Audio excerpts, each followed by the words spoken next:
Please continue to enjoy your luncheon. We will begin our program shortly. Please notice that I've taken my cell phone out of my pocket and have placed my ringer tone on silent. In consideration of our speaker, the radio audience, and others seated nearby you, please take a moment to check your mobile devices to make certain you have them set to either silent or vibrate. Thank you.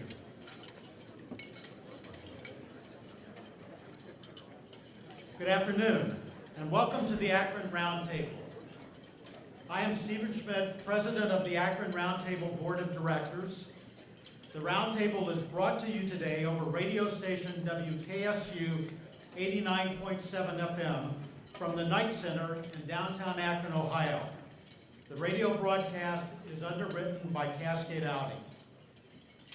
Today's luncheon program is generously sponsored by Browse McDowell Law Firm. Additionally, we would like to recognize the Akron Beacon Journal, the Kiwanis Club of Akron, and the Greater Akron Chamber for being legacy sponsors. The Cleveland Clinic Akron General is a title sponsor for this 40th anniversary year of Akron Roundtable. First Energy Foundation and State and Federal Communications are presenting sponsors for 2016.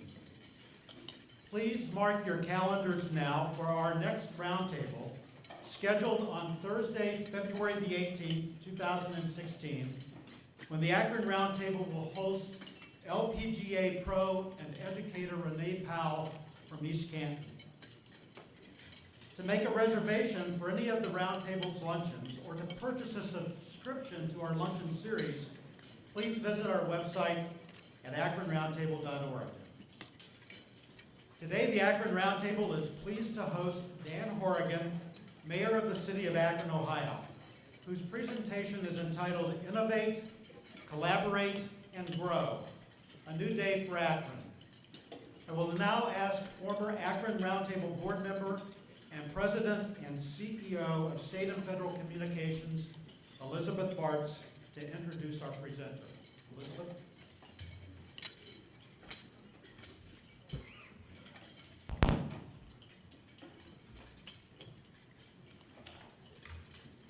Thank you for the opportunity to do today's introduction. I'm very ecstatic to see today's Akron Roundtable community. Mayor, I believe it's true, if you build it, they will come. Or maybe it's Sally Field, they love you, they love you. Either way, my name is Elizabeth Bartz, President and CEO of State and Federal Communications, a great American company in a great American city. Just last week, I saw Mayor Horrigan at the U.S. Conference of Mayors winter meeting in D.C.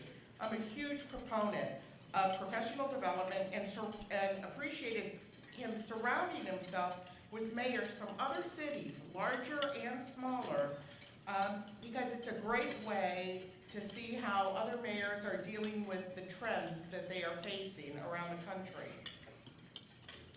Excuse me. So the question is, who is Dan Horrigan?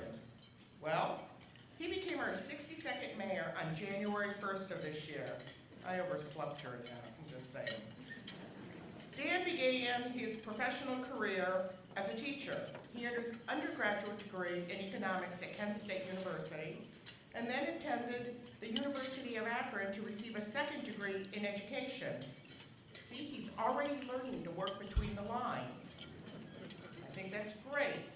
While in school, he worked as a teamster and as a curb boy at Swenson's. That's what I'm really interested in. Dan taught social studies at St. Vincent St. Mary High School. Where have I heard that? Oh, yeah. Later at Stowe Monroe Falls High School, Dan founded the successful AP, Advanced Placement Program in Economics, which is still used today. He won election to Akron's first Ward Council seat in 1999, which he held for 8 years. In 2007, the Summit County Democratic Party selected him as Clerk of Clerks, where he served for 8 years. You like this? It's a trend, three's a charm. He was elected president of the Ohio Clerk of Courts Association, and the Supreme Court appointed Dan, to serve on the commissions overseeing the funding of courts with the use of new technology. He and his lovely wife Deanna, have 3 daughters, and are raising a 4th generation of the Horrigan family here in Akron's North Hill. Ladies and gentlemen, please join me in welcoming to the Akron Roundtable community, Mayor Dan Horrigan.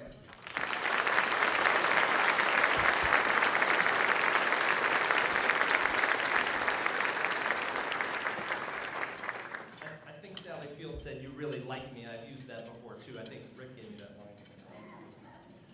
Thank you. Before we get started, I want to make sure that we thank Greg Mervis and the Knight Center staff for what a wonderful afternoon and a wonderful luncheon. We can give them a round of applause.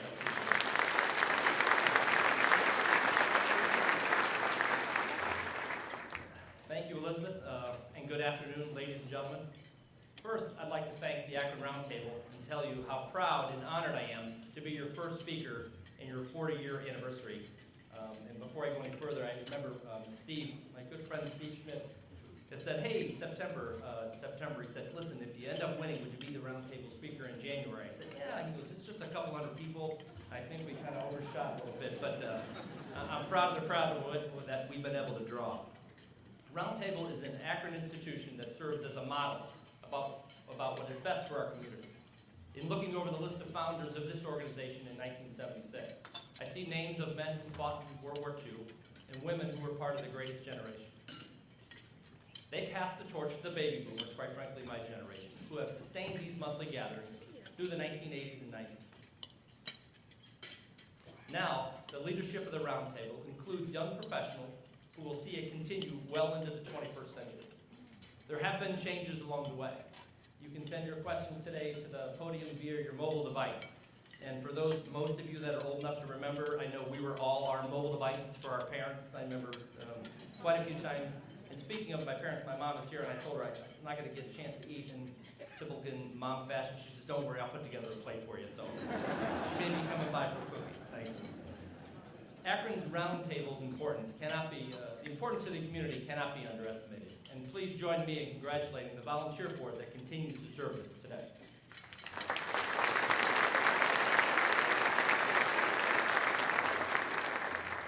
I was going to ask for applause and laughter things back here, so if I have to cue to an applause, we'll go. Just as Roundtable has changed and adapted to an ever-evolving environment, so must all of Akron's institutions, and I've spoke about this over the coming months, including its city government. And changes are coming up at us faster than ever. And when I talk about a transformational change, in each one of us, in how the relationships are built, each one of us understand our role, and we need to understand our role. And I didn't run for the mayor's office to be a deciding vote somewhere. I ran for the mayor's office to be the lead vote on everything, and that's something that we continue to do every single day. That's an applause laughter too when I need something. What can keep us centered, and quite frankly me, in times of change, is an adherence to the traditions that have sustained us as a community. One such tradition is the strength of bringing together leaders from multiple generations. The fabric of Akron is literally stronger if we can weave together some of the wisdom of the past with the energy and enthusiasm of our young professionals, just as Roundtable has done these past 40 years. What can keep us comforted, I think, in times of rapid change is the support of family and friends. And truly, I'm blessed in that regard. I'm most fortunate to have my mom here today, my wife Deanna. My kids really were upset that they couldn't make it. Some of their friends actually did get to come here from another school. And truly, the real leader of our family is my wife Deanna, and I appreciate all the support throughout the years. So thank you. She's blushing, but that's okay. What can keep us focused, I think, in times of rapid change is having a team of talented individuals. And quite literally, I'm excited to go to work every single day. And I know it's only 28 days, but I love going to work and working with these people every single day because they are committed to perform as servant leaders. And it's something that I've highlighted in the last, during the election cycle and even past. It's a high priority for me. And I think the City Hall leadership team is as diverse a group of men and women who bring an enormous strength and talent to helping leading the task of leading Akron into the future. If I can ask my cabinet to stand and please be recognized. I appreciate all of your hard work every single day.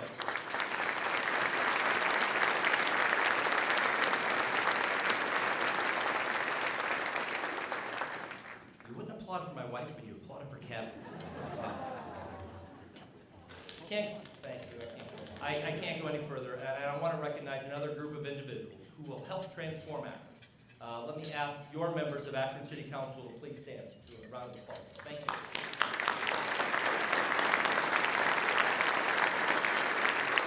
Thank you for all the work that you do. I want to congratulate new Council President Marilyn Keith, and on behalf of the City of Akron, I'd like to thank Councilman Jeff Fusco, who was Council President last year, stepped into the mayor's position, and quite frankly did a fantastic job. Thank you, Jeff, very much.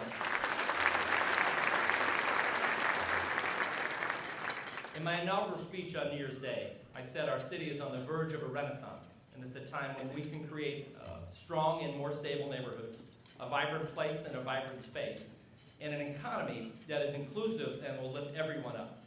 And I asked a key question, and I ask myself this every day. I asked if we are simply comfortable to manage a population decline and its impact on our city. Are we prepared to make that commitment every single day that we believe that Akron is poised to innovate and grow? 28 days isn't a tremendous amount of history or a whole lot of history to base a roundtable speech, especially when you're in a city government that's been run way for 28 years. And there's been a lot of success stories over those 28 years. But I want you to know that on the day after the election, we went from campaign mode to governing mode very quickly, like as in immediately. I remember the first speech I gave over at the Quaker Station to a minority business enterprise. So it's not like things stop. They will keep coming at you every single day, and that's what we tried to do, is be ready the day after the election. But immediately after that, I joined 22 newly elected mayors over 3 days at Harvard, and kind of segues to your point.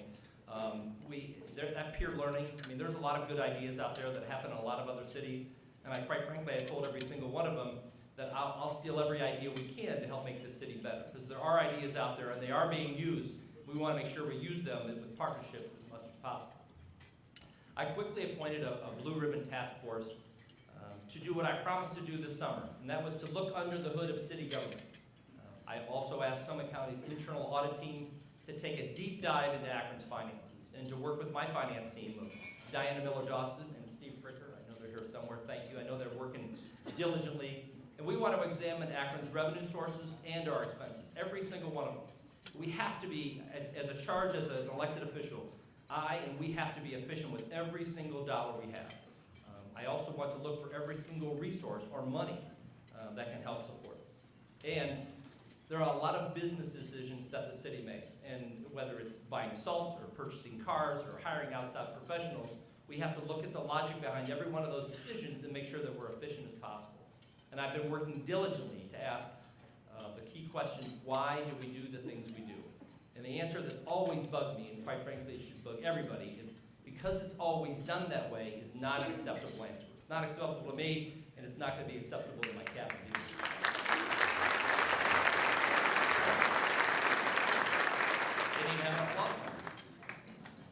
The task force made an initial recommendation to change the way Akron manages its full-time employees, 1,800 full-time employees. And it was shocking to me to see a city our size, with such a large and diverse workforce, not have a full-time personnel director. And I understand the decisions that went behind to kind of combine some of those, but we have employees that work in very important positions who are last assessed or last defined in the last century. Quite frankly, that was 16 years ago. We are into the 21st century, and we need to move the city into the 21st century as quickly as we can. I have proposed, and with the support of Akron City Council, they agreed, to ask the voters of Akron to accept a change in the city charter, to create a new Department of Human Resources. Because I think employees, and if you ask most businesses, employees are their most important capital asset. And how we retain, and how we retrain, and how we recruit employees is extremely important to our organization, just like it's important to businesses. It'll be out, and it'll be on the ballot in March, and I urge all of you to support it. If it's passed, which I have a really strong feeling that it will, it'll allow us to keep the best characteristics of civil service that has protected Akron employees and their taxpayers for over 60 years. But at the same time, it gives us the tools to manage a city in the 21st century when it comes to human resources. And believe me, it's marked by great technological changes, and we need to be able to adapt to those as quickly as possible. As the saying goes, and I don't want to be too cliche, there's a lot of ideas that are good, but you do win with people. And I think a lot of people recognize that, is that you do win with people. Another immediate issue for me was to understand, or better understand, the single largest construction project that's going on in the history of the city.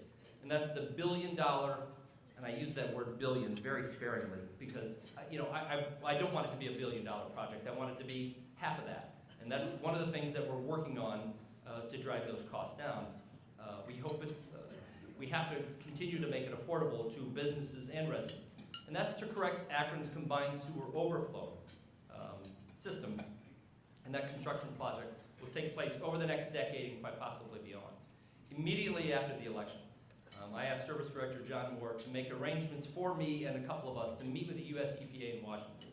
We met on January 12th, just a couple of weeks ago, to make sure that the EPA knew that this is a new administration in Akron, and then we wanted to work with them to renew Akron's waterways because of its importance to the entire region. And we wanted to do it in the most efficient and affordable way possible. It's quite telling how much of an issue that became during the last 3 or 4 years.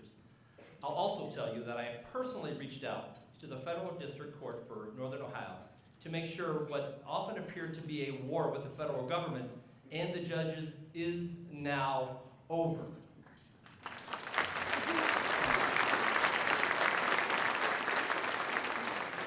Listen, the cause we're all pursuing is very noble. And literally to correct a problem that began in the 19th century when industrial growth exploded through the Akron area. We can work together so that a future generation yet unborn will enjoy our river streams and our canalway that will have not been so clean since the first people arrived here in the early 1800s. One of Akron's biggest assets is that we are a gateway to the only national park in Ohio. Our commitment to renewing those waterways recognizes that also, because it is a regional asset that affects a lot of different people.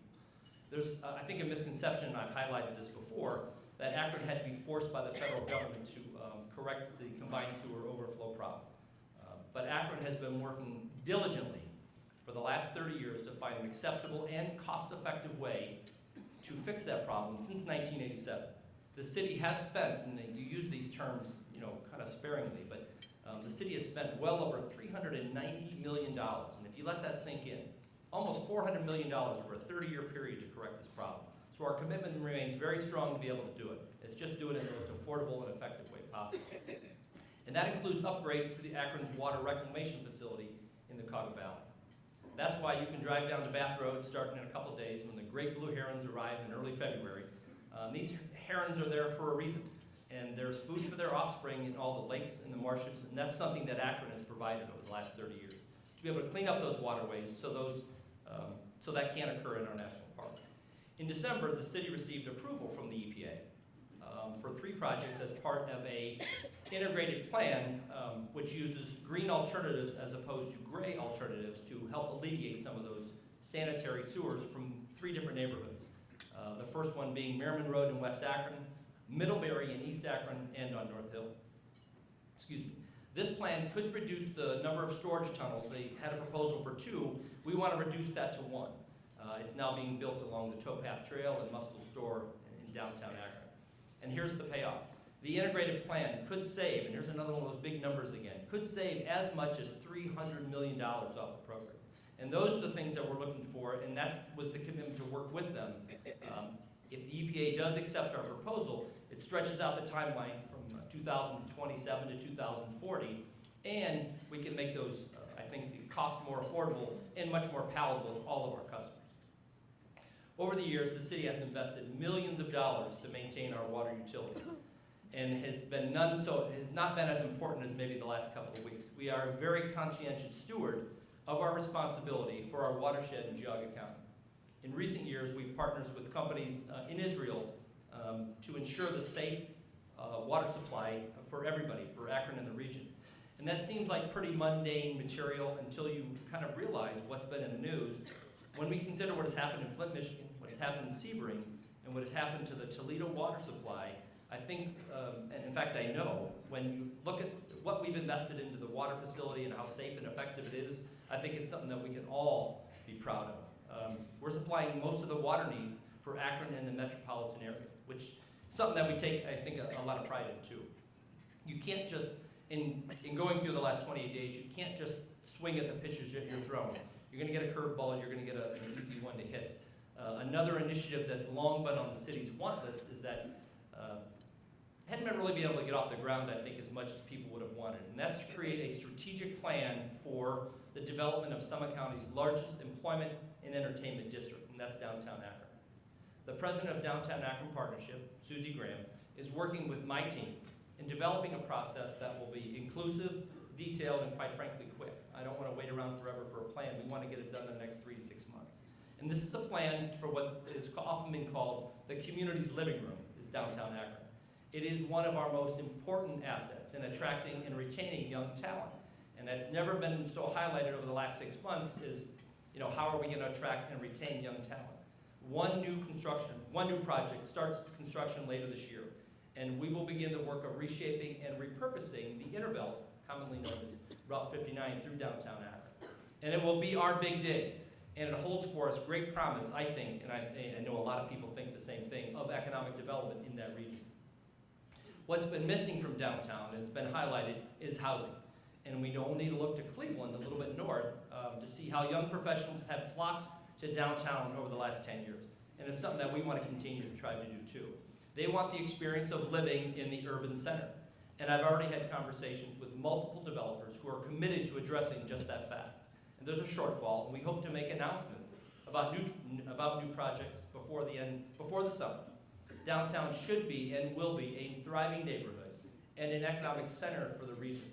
And it's a place where people of all ages and professionals can live and have the amenities necessary to do so. Can't just have housing without necessary, whether they be retail amenities, they can't be food deserts, as so aptly described by so many people. Downtown is a constantly evolving economy unto itself. Changes in the market are sometimes beyond the city and county's control. Consolidation's been a trend, and if you study just a little bit of economics, consolidation's been a trend in every industry for the past 20 years. It's impacted our planning, whether in the 70s and 80s, we're talking about Akron's rubber giants merging into other companies and being acquired, or owners of Akron's healthcare providers. This week's news is another example of our ability and our need to be agile in responding to change. Some people have been aware that for some time our last home-owned banking institution could be a candidate for acquisition. And news came Monday night after the stock market closed that First Merit would merge into Huntington Bank, which already has a presence in downtown Akron. Like the Firestone Bank, Goodyear Bank, Centran Bank, which I faintly remember I had an account in a long time ago, First Merit will now become part of a larger corporation governed outside the city. I'm thankful that it's at least a city inside of Ohio that's only 2 hours away, but it's also part of a continuing economic trend that's been going on in a lot of industries.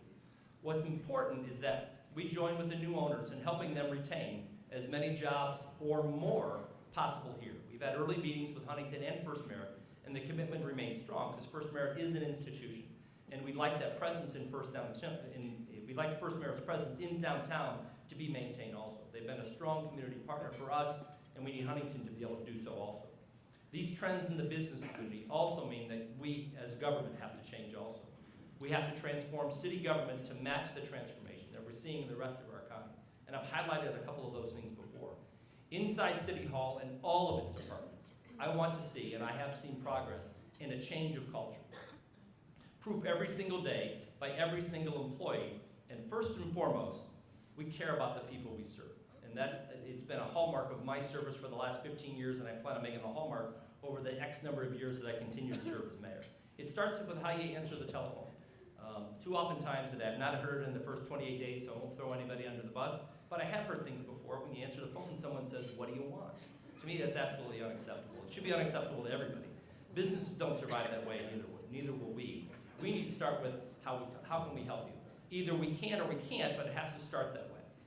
I'm impressed every single day by the hundreds of dedicated city employees who already exhibit this excellence in customer service. But I've noticed a few silos, and I've highlighted some silos over the last couple of weeks. And as my good friend Don Rice says, when you go to preserve the status quo, that's unacceptable to me too. I can't live the next 4, 8, 12, 20 years, however fortunate I am to be able to have this job and protect the status quo.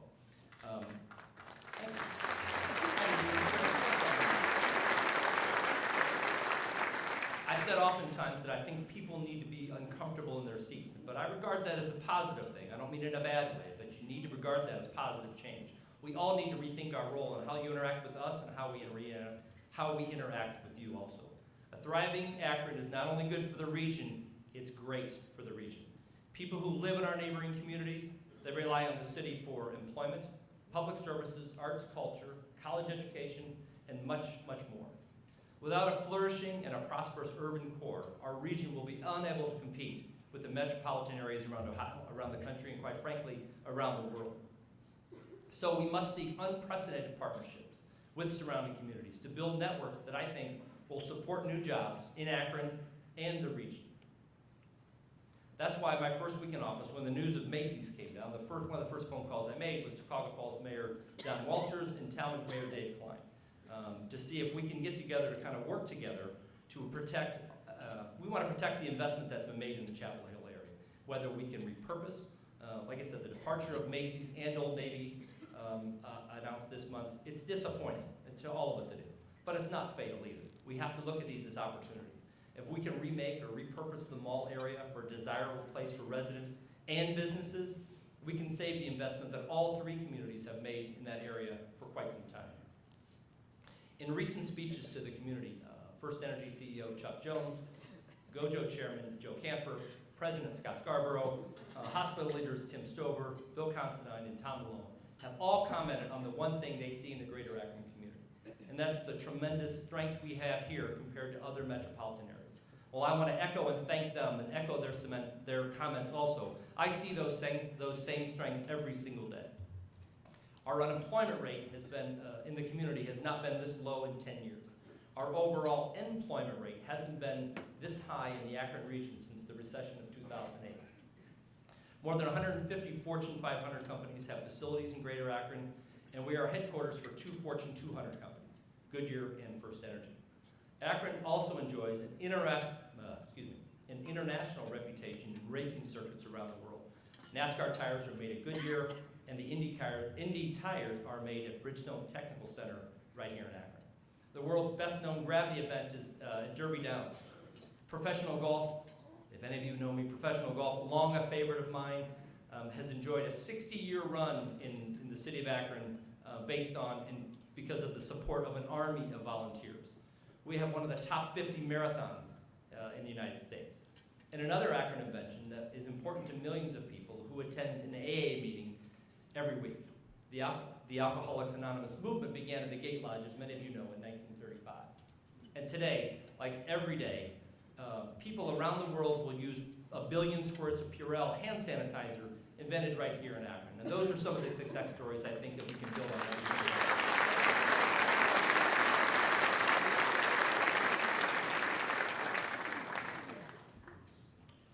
Of all the elements that speak to our quality of life, including the national park, our metro parks, none is more important or remarkable than the high quality of health care that we enjoy in the region.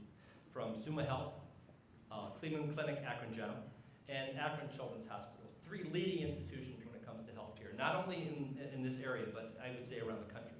And as we recognize, and I would say unique traits for a community our size, it's important that we acknowledge reality. There are neighborhoods within Akron that are not and have not seen growth nor prosperity in years, if not decades.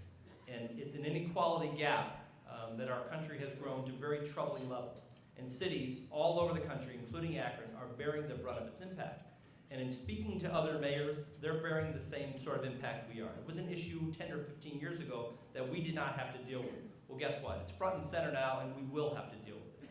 And as I list all of our successes, it makes the contrast even more striking to know that 2 Akron zip codes, which has been highlighted over the last few months, have the worst infant mortality rates in the county and among the worst in the state of Ohio. It's important because, as the Summit County Health Department has noted, Fortune 500 companies look at infant mortality rates as a marker of communities' overall well-being. It's unconscionable to me, and it should be unconscionable to every single one of us here, that this day and age, with the advances in medicine, with the embarrassment of riches that we have in healthcare locally, that in certain African American neighborhoods, that the Akron rate of infant mortality is no better than it was 100 years ago. That's an unconscionable fact.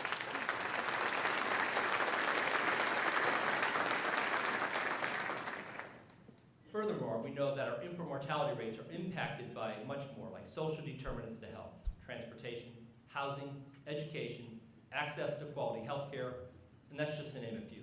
And these factors have also affected some of the other health disparities facing Akronites today. And that includes, those would include our obesity and diabetes rates, access to behavioral health services, and much more. My colleague Russ Pry and Donna Skoda have done a fantastic job of addressing some of these issues without a boost from the city itself.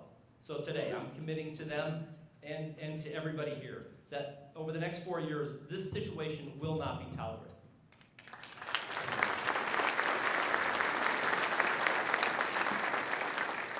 In the coming months, I am going to convene a health equity summit for leaders of our health and social services agencies, our faith community, our educators, and our residents to find out what needs to be done to address these issues. The data is out there. It's just a matter of going to attack the problem. We have to be able to improve the overall well-being and health for all of us. If we don't have enough funding for maternal health, I'm going to go find it. If we don't have enough engagement with our neighborhoods and with our strategic partners, we're going to form new partnerships that can support it. It's a highlight for this administration over the next 4 years. And I've asked my Assistant for Health, Education, and Families, Dr. Terry Albanese, to lead this on behalf of the city, knowing that the Summit County Executive and the Summit County Public Health Department stand behind us for what we believe and we address is the intolerable existence of inequity in our city.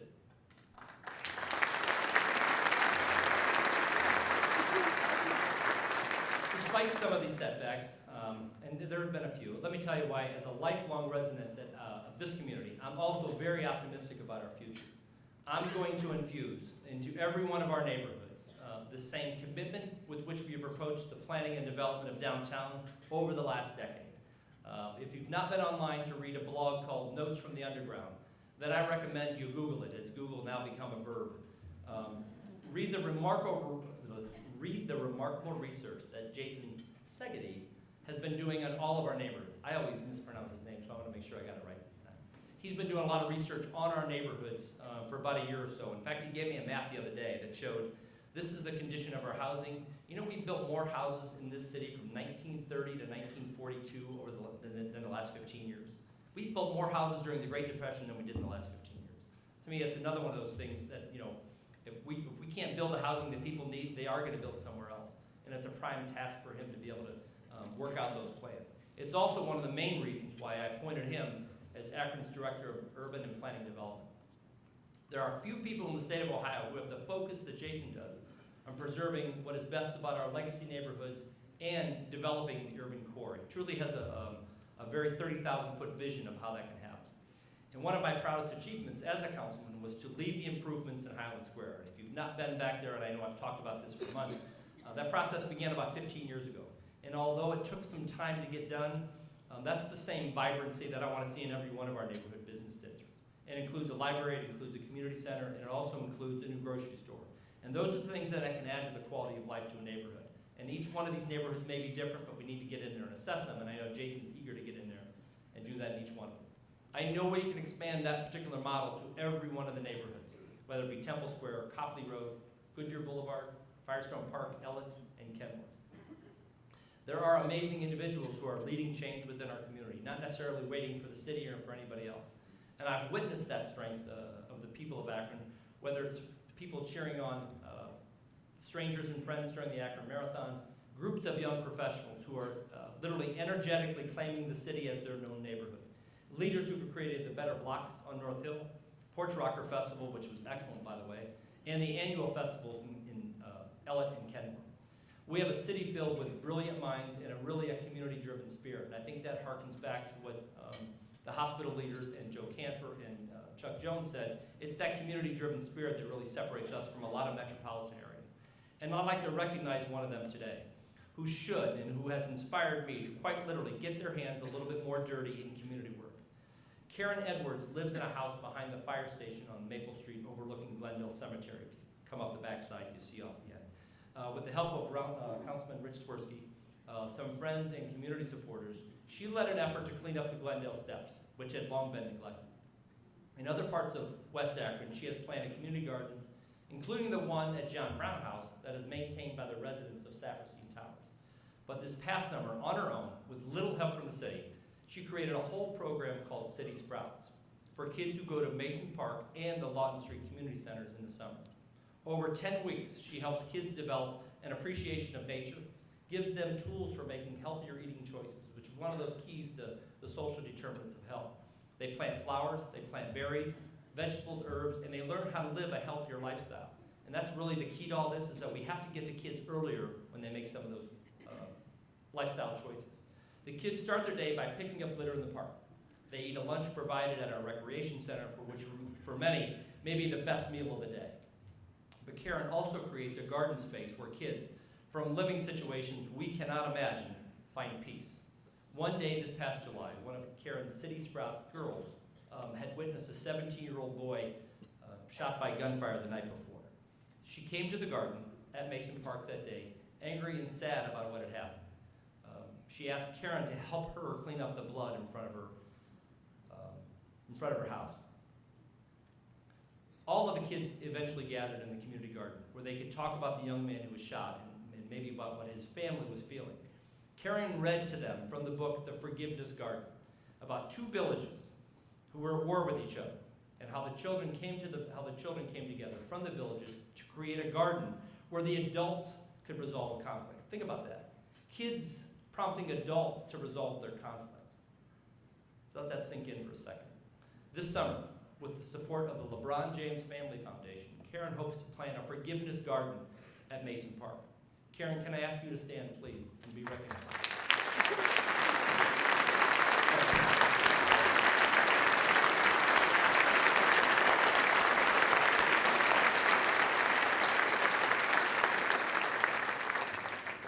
That is truly inspiring. And I wonder how many of you people, and you can do a cursory raise your hands, how many people here knew about Karen's work and have seen her Facebook page? That's not enough. She should have, 10,000 likes on Facebook. If she's got a Twitter handle, and I probably just mispronounced that whole thing, if she's got that, she should have millions of followers.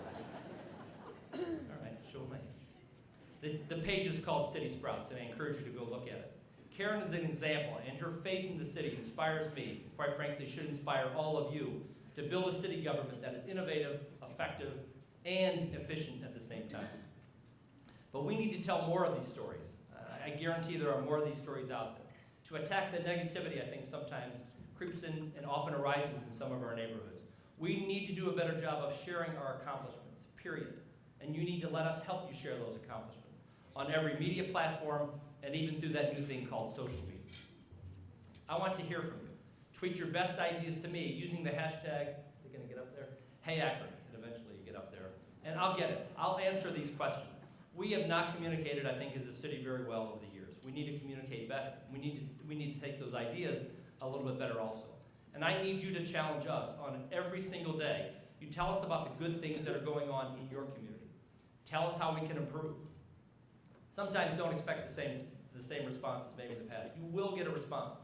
We will respond. It might not be the answer that you always like, but you will get a response. And I need to be able to measure our successes too. So when I give my first community report a year from now, by the way, this just doubled as the State of the City address, I can share with you the real progress that we will make together.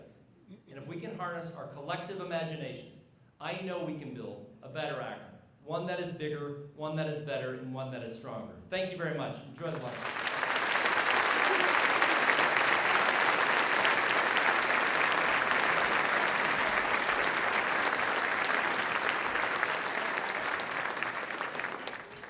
Mayor Horrigan has graciously agreed to respond to questions submitted by our audience. You may still send questions via your mobile devices using the Quail technology, and those instructions for using Quail can be found in the brochures at your table. You may also submit written questions using the note cards provided in each of your tables. So please raise your cards to be collected, and I'm going to ask Karen Lefton, Akron Roundtable board member and principal attorney of the Lefton Group LLC, who will present the questions to Mayor Horrigan. Karen? Thank you, Steve. I'm delighted to be here to present the questions to our very smart mayor, who used up all our lunch time on his address, so that we're going to have a few fewer questions, but you have a lot of good ones, so I'm going to get to them really rapidly. First, much of the audience is interested in knowing this afternoon council will be meeting, and there's been some discussion about raises for your cabinet, just appointed a month ago, and their salaries were set, and now you're asking for 3% raises for them retroactive to January. Can you explain to the audience members why the cabinet is deserving of raises at this stage?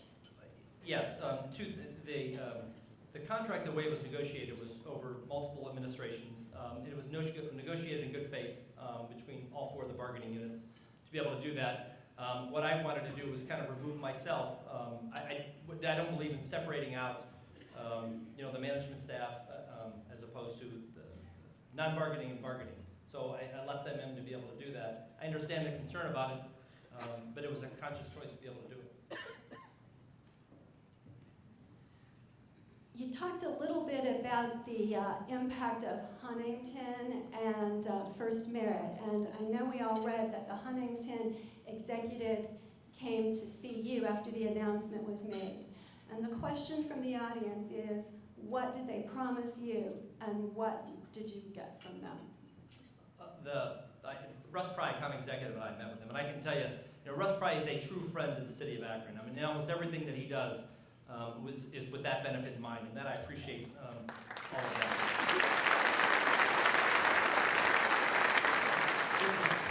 This was more of an initial meeting that they had wanted to kind of kick the tires, so to speak.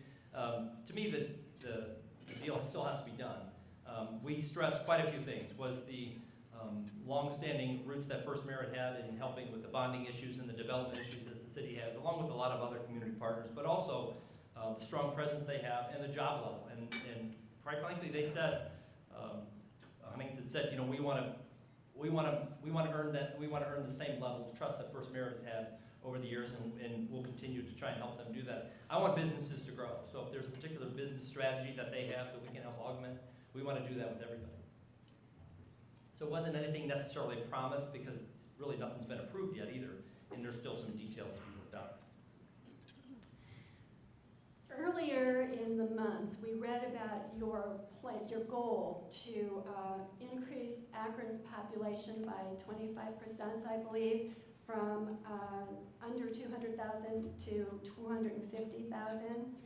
And the audience wants to know what 3 concrete steps are on the drawing board to turn that goal into an achievement. Housing, jobs, healthcare. We need better housing, we need more jobs, and we need better healthcare. I know we have good healthcare in the community, but that needs to extend to all. I think all of those things help the city grow to its level. And I'm not sure who put that 25% out there. I'm going to have to talk to Jason, maybe. No, listen, I am looking for city growth, and quite frankly, I think we are over 200,000 now. It's one of those numbers that I think we want to continue to grow. Okay, so if I can just expand on that too. You say housing, and you talked a little bit in your speech about more places for young people to live downtown. Right. What concrete ideas do you have to have that housing become a reality? Well, there's a strong demand for it, so it's meeting that demand, and I've already had multiple conversations with developers who are going to meet that demand downtown. But I just don't want to do things scattershot and start put a building here, put a building there. There needs to be an overall strategic plan. So one of the first concrete steps that I did was in January, was to put a team together so they can start looking at a strategic plan. I think I mentioned Susie to be able to help lead that with our planning department and with input from council, the community, everybody, and have a strategic plan of where things should go. Housing, the amenities, the parking, all of those things. And now it includes a new 50 or some odd acres. I'd have to get the exact amount from the end. It's a huge amount that may become available with the Interbelt. That floods in there, and that changes the whole equation. So it's having a plan to be able to do that. That brings us to a question along the same line from a person in the audience who says that it's evident throughout the downtown area that there are so many abandoned storefronts and buildings. What specifically do you have in mind to change those? Well, the ones that we own, we actively market almost every single day. You can talk to our economic development team, and there are plans and proposals on some of those vacant storefronts, and we are actively marketing almost everything else that we own or that we can start to develop. And there are people in the audience who are interested in knowing how they can get more involved in helping with the ideas for the inner belt development and downtown development. So what specifically are you looking for from the people in the audience? You know what, if you're gonna use social media, if you wanna tweet your ideas or your name in contact to #AAkron, we'll get it. If not, contact the mayor's office. We have multiple ways to get a hold of us, whether it's sending us an email, whether it's a phone call, all of those different things. Or if you wanna drop a business card up, I'll be here for a couple of minutes afterwards. So there's room for everybody and all your good ideas. For anybody who is interested in food trucks, here's another one that the audience is very interested in. What do you see the future of food trucks being in the city of Akron? Jeff? No, just kidding. My experience with food trucks has been good. I understand the argument about the concrete and mortar investments into some of these. We haven't gotten too much into it, I guess, in the first 28 days to be able to do it. Like I said, I think they do add some vibrancy. Where they are and how they compete, I think those are still to be determined. You mentioned during your speech that the status quo is no longer going to be acceptable. So the real question that the audience has is the status quo, what we used to be known as the rubber city. Mm-hmm. What do you want it to be known as in the 21st century? That's a good question. We don't have a tagline, but I like the rubber city. I mean, it reflects back on our strong history. And rubber just doesn't mean rubber. It's polymers. It's high tech. Those are all very advanced procedures to be able to make those products. So as we evolve from that particular tagline, do we just include more of the tech part of it? Because I think that's one of the drivers of new economies, and the new drivers, sector drivers of our economy. Polymers is definitely one. And for years, the city has partnered with the Akron Community Foundation to fund matching grants via the Neighborhood Partnership Program. How do you plan to use such funding to empower neighborhoods? I know a lot of those requests come from City Council as they do those, so we'll continue to partner with the Akron Community Foundation to do as much. If we can do more, I'll try and do more. So that process will remain the same. We're getting close to our time now, but so I just wanted to wrap up with, before you were inaugurated, you had a nice story where you talked about your goals for the city of Akron, and one thing you were concerned about is day one, no surprises. So the question from the audience is, what were the 3 biggest surprises when you walked in day one? Really? Yes, really.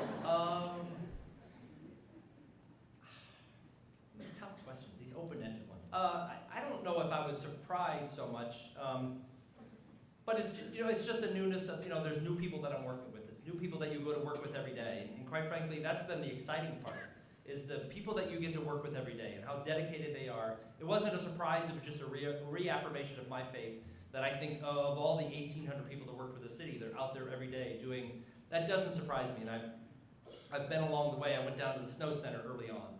I stopped by a couple of city workers trimming a tree just to say hi. That was one of the things I think I'm maybe surprising them more than me. I didn't want to be surprised by the snowstorm, and I hope I just didn't jinx ourselves, because I did get out of DC a day early, and that's been a welcome thing for us. They plan for that snow the day after the last flake flies, and so to not have to expend those resources is a very pleasant accomplishment so far. But I can't take credit, that's Mother Nature. Well, I would take credit for it because you can never tell when you get the blame for it. Exactly, and I'll get the blame. And you would get the blame, trust me on that. And the final thing is, you mentioned the task force that you appointed because you wanted to look under the hood. The question is, the hood you're looking under, is it a Chevy or a Cadillac? It's a Cadillac, it's always been a Cadillac.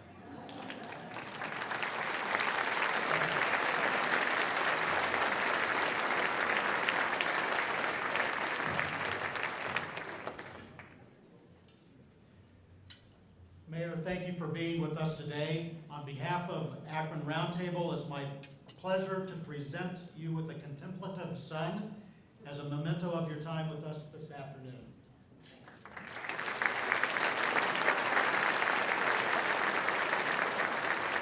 This celebratory work of art was designed exclusively for the Roundtable by local Akron artist and craftsman Don Drum.